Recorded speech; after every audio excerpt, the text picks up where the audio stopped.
Today's short is being brought to you by Goya Foods. If it's Goya, it has to be good.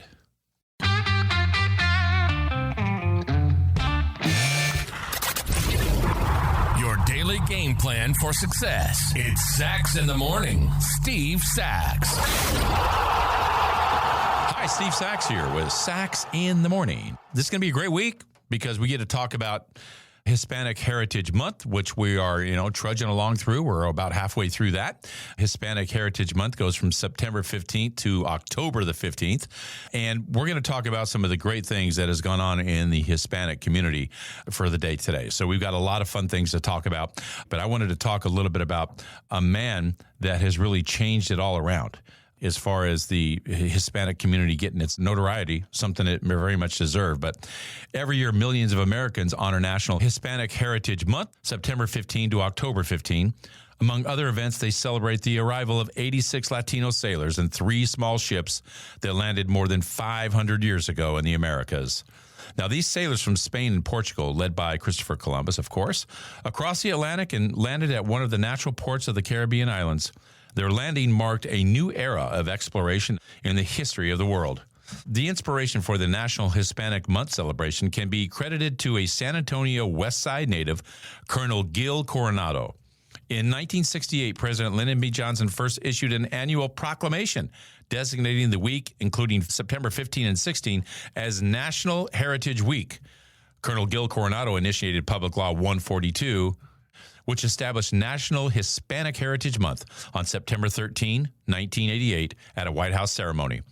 Gil Coronado retired from the United States Air Force on August 1, 1989, as a colonel after serving his country for 30 years.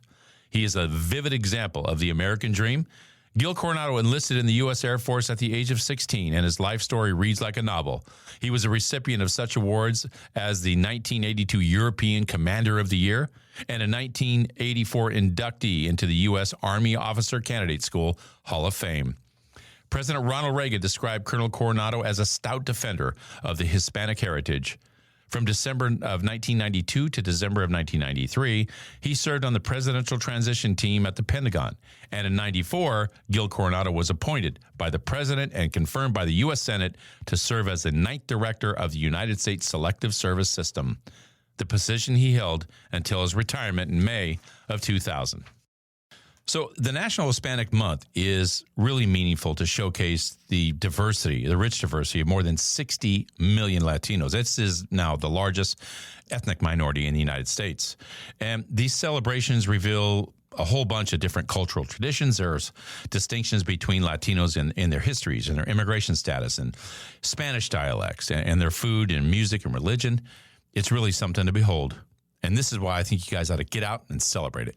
So I encourage you guys, go out and support our Latin American culture and our communities. It's a great thing to do. I mean, it's part of the American way. And that's my short for today. If you like what you heard, give us a positive review, subscribe, and share. Also, remember that the Sachs in the Morning swag is now available on my Instagram site. Go to SachsInTheMorning_podcast. You'll see it right there on the Instagram, and just hit the link. Everything's there, mugs, hats, tumblers, you name it. Take advantage of it. And thanks to Al Hendrickson Toyota for their support of this podcast. And be sure to visit alhendricksontoyota.com. Toyota, let's go places.